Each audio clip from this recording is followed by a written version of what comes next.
If you're on the edge of your seat wondering how this product meant for powder ends up comparing to the Beauty Blender, I'm going to reveal it here right now. You can barely tell the difference.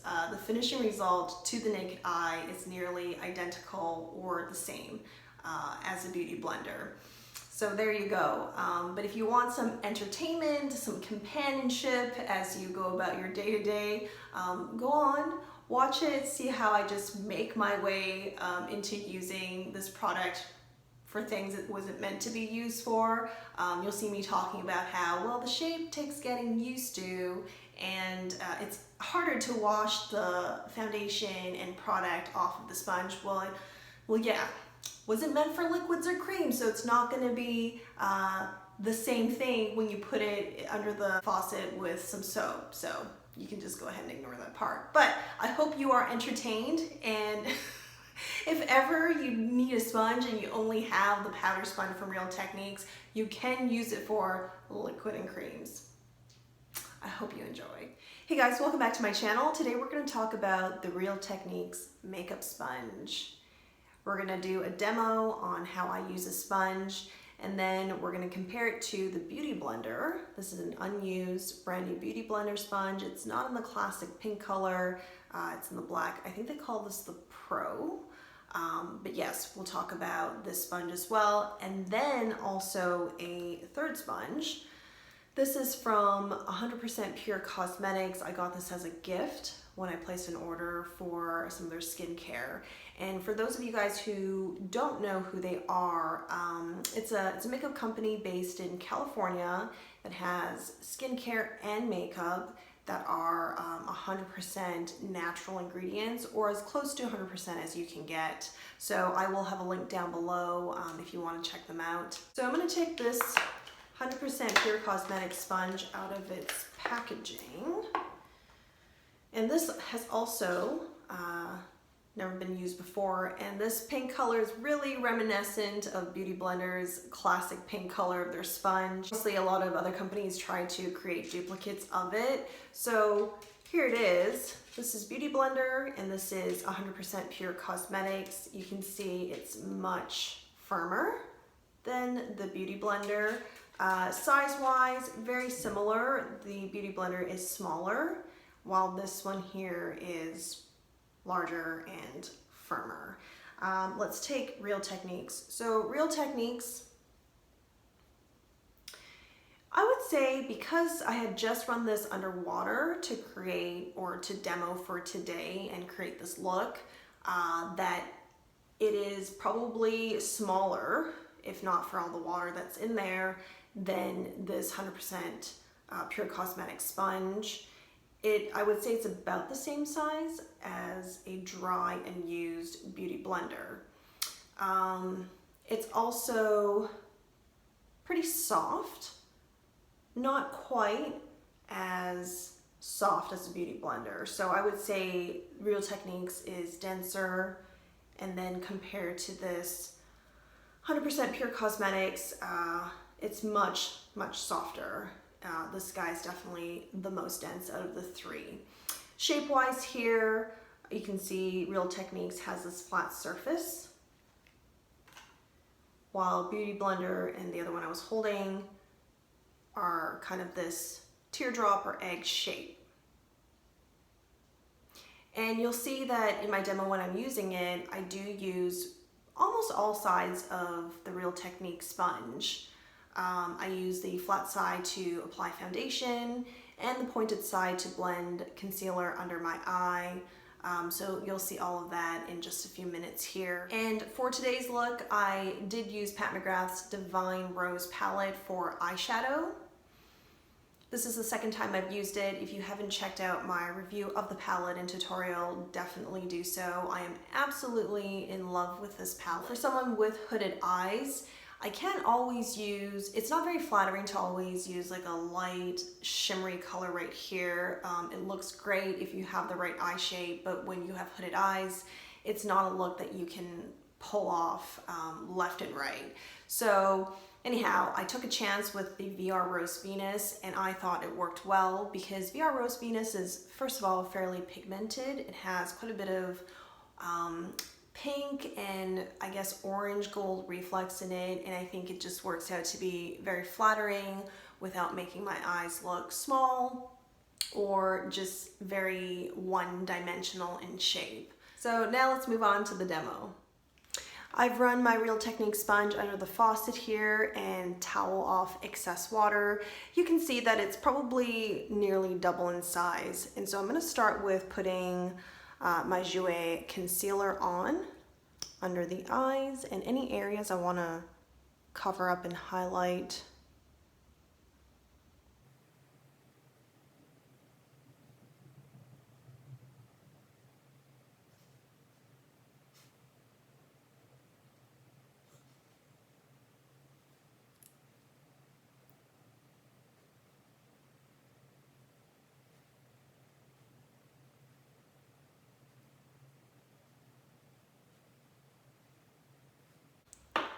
I'm going to use the pointed part of the sponge to blend in the concealer under my eyes.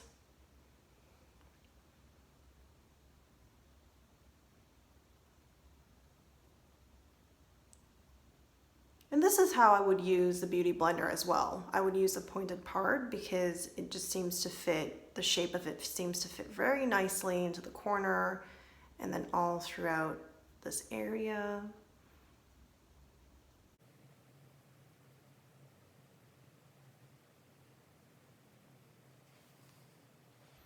And then for my forehead, I'm still going to use a pointed part, but I'm going to just use more area, more surface on the sponge so it would blend and spread faster.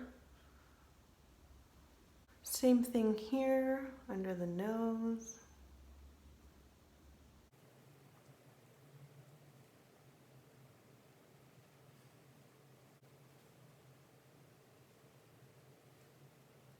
Next, I'm taking my NARS multi-stick in the color Altai as my cream contour.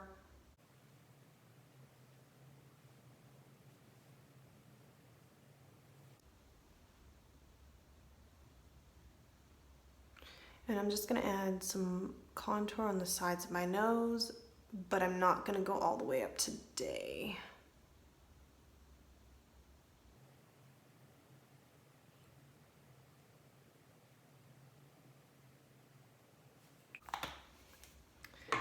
Next, taking the sponge, I'm going to use a side that hasn't been used before this time around, so right here, and I'm going to blend my contour in a bit.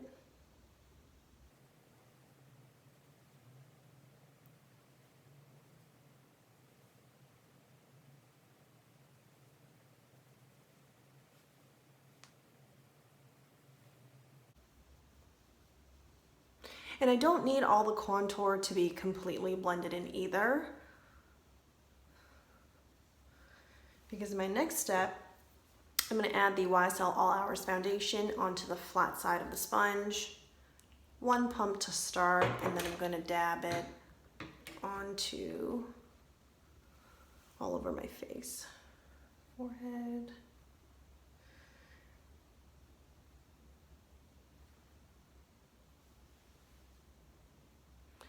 And this area right here actually does a good job against these areas on the face. And I think because it's such a big surface, you can cover up or spread the foundation all over your face faster than a Beauty Blender. And that's my experience compared to the Beauty Blender. And then now I'm going to work in the area with the contouring. And if I need to get into the upper parts of it, I'm going to use the pointed part of the sponge to do that. Just to move the contouring up a bit to blend it in. And then I'm going to go through using, again, the flat part of the sponge to just make sure all areas is evenly blended out with foundation. And I like to keep this shape on my eye, right around the eye area, and kind of just do this because I've said before in my previous videos, it really helps brighten up the eyes and make it look bigger. So I like that, you know, it just works with the shape. I can continue to build that subtle line here. And I'm gonna make sure I'm extending the foundation to past my jawline and just making sure everything is mixed in, blended in evenly. And same thing here in this flat side of the sponge. I can go along my eyebrows to blend anything that still needs blending. Okay, so for the next part, I'm going to take a cream blush. Again, applying this cream blush using the sponge. I'm taking Natasha Denona's Diamond and Blush palette. This is Daria. And we're going to first add this glow cream base onto the cheeks. So taking a clean side of the sponge, I think we'll use this one here. We're going to use the side here, dab it into this cream base, and place it on the cheeks.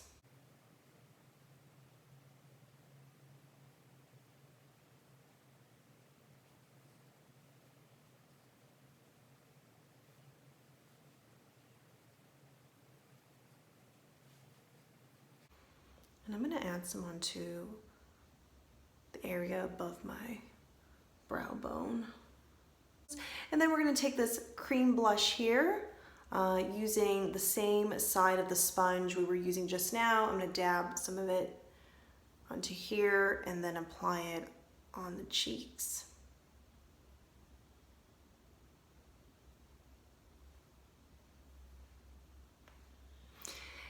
These colors are very pigmented, these cream blushes, so a little bit goes a long way. And I would say I've gotten very good results applying these cream blushes using a sponge. Not just Real Techniques, but BeautyBlender as well.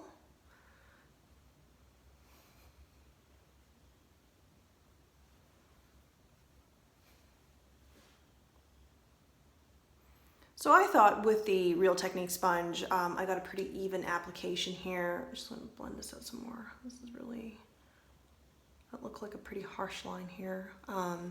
But yeah, for the cheeks, I thought pretty even application on both sides using both the cream base and the cream blush. I think the foundation, concealer, and cream contour has been blended evenly as well. So I'm going to wrap up on this look, put on some finishing powder here to set the look, set the makeup, and then we'll come back for final thoughts.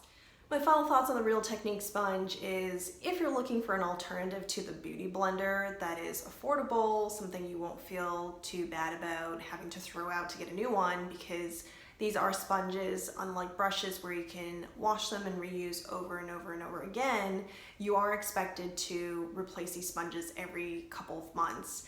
And at $20 a pop with the BeautyBlender, it can get kind of expensive over time. For budget reasons, I think the Real Techniques does extremely well. It's $4.99. I got mine from Target.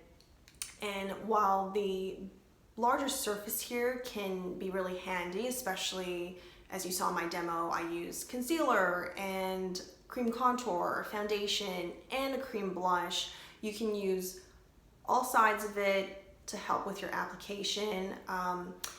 If you're not used to it, it can feel a little bit cumbersome at first because it does, you know, it is a bit bigger. Even if the BeautyBlender was put under a faucet and had water, it doesn't actually get to this size. So it is a bit bigger, and I think it does take getting some used to. And the different shapes, the different corners or edges of the sponge you can use is definitely pretty cool here. You saw how I use this edge for under my eyes and around my nose here, and then even blending in concealer right on top to shape my brows. Obviously the pointed parts here you could use to do the same. So you have some options, and I think that is an advantage. but you can certainly do the same thing with the Beauty Blender. So I think at the end of the day, it just depends on your personal preferences. I will say for the price you pay for the Real Techniques sponge, it did come with with some blemishes on it. It was clean, so not that it was used or anything, but you can see this little dip here.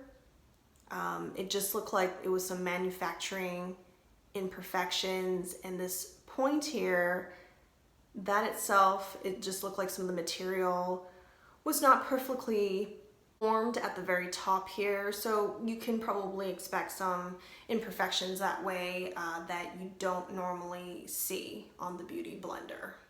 In terms of finish for the look, I can't really tell the difference between, you know, what's a Beauty Blender applied foundation and what's Real Techniques. So I think the difference is too little there to say that there is actually a difference. I will say when it comes to washing and cleaning the sponges, it seems that I have better success getting the makeup out of the Beauty Blender more just using even regular bar soap than I do with the Real Techniques sponge. Maybe one of the reasons why is the sponge feels kind of velvety, and that actually adds to the weight of the sponge, and maybe because of that, it either can give you a really smooth application of makeup, but also maybe absorb product a bit more. And I could be wrong on that, but I just remember washing this using regular bar soap as I would with the Beauty Blender, and there's still quite a bit of foundation that I couldn't, remove. So those are my thoughts on the two. I think if you're on a budget, definitely consider the Real Techniques sponge. I don't think you'll be disappointed. Probably take some getting used to how it's just a different shade. I think it really comes down to, like I said earlier, personal preference. You can't really go wrong with either one. I think for budgeting reasons, you probably want to try out the Real Techniques or even stick with it. I don't think you're going to get lesser performance. Now, I haven't had it long enough to be able to say, you know, which will outlast the other. Is it the Beauty Blender that you can use for, you know, maybe 4, 5, 6 months without it tearing, or is it Real Techniques? So that remains to be seen.